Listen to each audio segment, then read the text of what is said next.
three close calls that I've seen in the last couple of weeks. One of them my client experienced this week, and she was telling me that she got a pop-up on one of her computers, and when you see pop-ups and you are installing updates, you're usually trying to make sure that you're keeping everything current, so that you don't have any issues. Software updates are typical, and we've all become accustomed to running and installing these things. So she got this pop-up on her screen.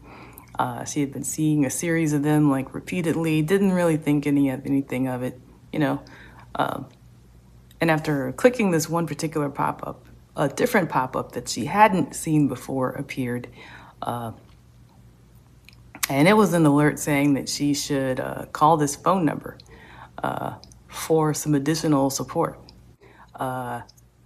So she called the number, and they were asking for all kinds of information, and she thought something was off. So she said, "You know what?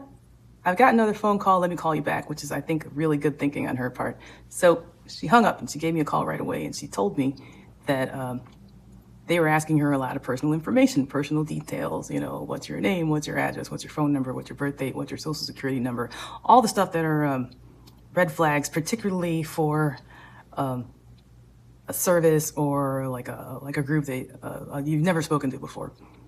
So she thought it was odd. I told her it was definitely odd, and it was a good idea that, she, pumped the brakes on that particular call, because it did sound like they were doing some things that were fishy and suspicious.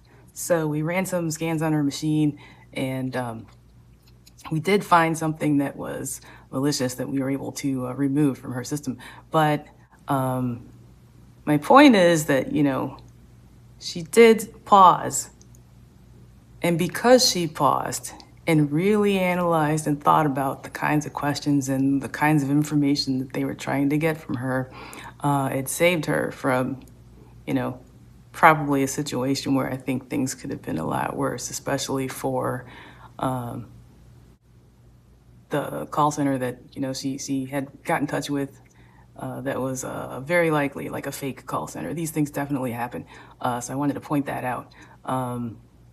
So beware of pop-ups that are showing up on your screen, particularly if you're on the web and you're surfing and, and you're browsing through different websites and following different links. Just be careful of the things that are popping up on the screen and the interactions that you're having, especially if you're reaching if you're connecting up with someone that is you're unfamiliar with and they're trying to get all this information from you. Definitely be careful. These are typically red flags.